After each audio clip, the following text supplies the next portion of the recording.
SLST ইতিহাসের প্রথম প্রশ্ন, ষোড়শ মহাজন পদ বলতে কতগুলি ক্ষুদ্র রাজ্যগুলিকে বোঝায়?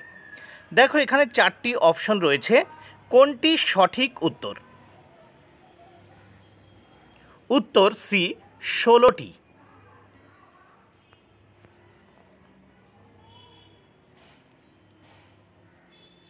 দুই নম্বর প্রশ্ন, কেশপুত্র ও কপিলাবস্তু নিয়ে কোন রাজ্য গঠিত? এখানে চারটি অপশন তোমরা দেখতে পাচ্ছ, সঠিক উত্তর কোনটি? উত্তর কৌশল। উত্তর অপশন সি কৌশল।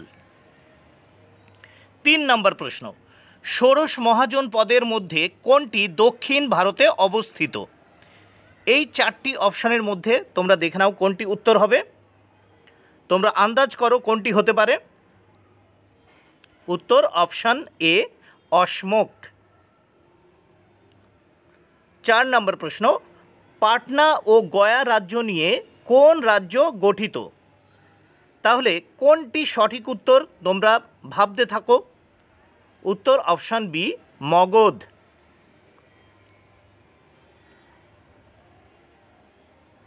5 নম্বর প্রশ্ন, ষোড়শ মহাজন পদগুলির মধ্যে কোন দুটি প্রজাতান্ত্রিক? চারটি অপশনের ভিতর তোমরা দেখে নাও কোনটি সঠিক। উত্তর অপশন সি ব্রিজি ও মল্ল। 6 নম্বর প্রশ্ন, কোন বৌদ্ধ গ্রন্থে ষোড়শ মহাজন পদের পরিচয় পাওয়া যায়? কোনটি সঠিক উত্তর তোমরা ভাবতে থাকো এবং উত্তর করার চেষ্টা করো। উত্তর অপশন এ অঙ্গুত্তর নিকায়।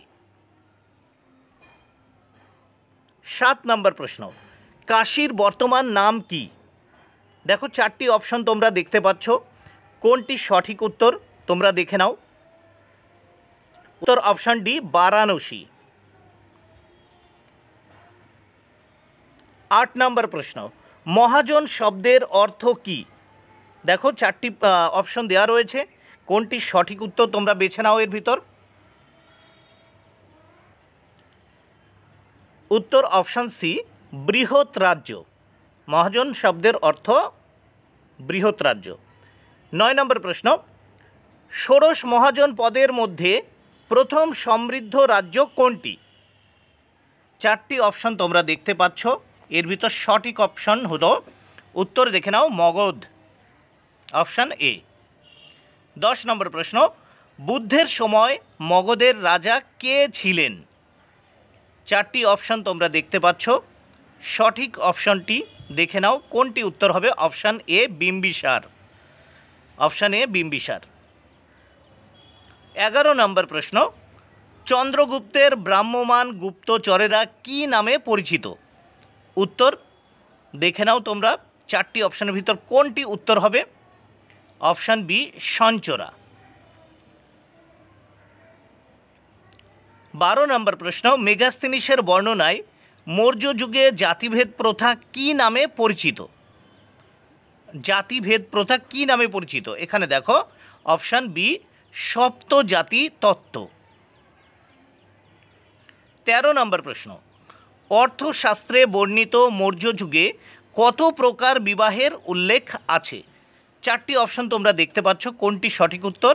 অপশন এ 8 প্রকার। 14 নম্বর প্রশ্ন, অমিত্রাঘাত শব্দের অর্থ কি? চারটি অপশনের ভিতর কোনটি সঠিক উত্তর হবে তোমরা ভাবতে থাকো। এবার উত্তর দেখে নাও। অপশন এ শত্রু দমনকারী।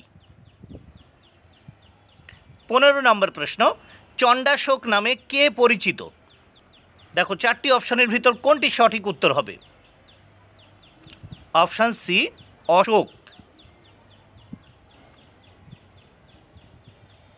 16 নম্বর প্রশ্ন, অশোকের শিলালিপি কে পাঠোদ্ধার করেন? চারটি অপশন দেওয়া আছে, কোনটি সঠিক উত্তর তোমরা বেছে নাও। দেখো উত্তর হবে অপশন বি জেমস প্রিন্সেপ। 17 নম্বর প্রশ্ন, সাতবাহন বংশের প্রতিষ্ঠাতা কে ছিলেন? উত্তর দেখো চারটি অপশন দেওয়া আছে, কোনটি সঠিক উত্তর হবে। Option A শিমুখ, শিমুখ Satavahana.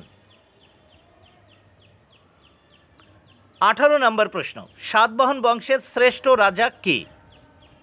দেখো চারটি অপশনের ভিতর কোনটি সঠিক উত্তর হবে তোমরা ভেবে নাও। Option B Gautamiputra Satakarni. 19 নম্বর প্রশ্ন, কুষাণ সাম্রাজ্যের প্রতিষ্ঠাতা কে? চারটি অপশন তোমরা দেখতে পাচ্ছ, সঠিক অপশনটি তোমরা বেছে নাও। Option C Kujula Kadphises. 20 নম্বর প্রশ্ন, কোন কুষাণ সম্রাট মহেশ্বর উপাধি নিয়েছিলেন? চারটি অপশনের ভিতর কোনটি সঠিক উত্তর হবে তোমরা দেখে নাও।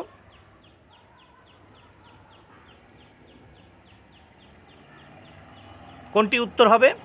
Option B Bhim Kadphises.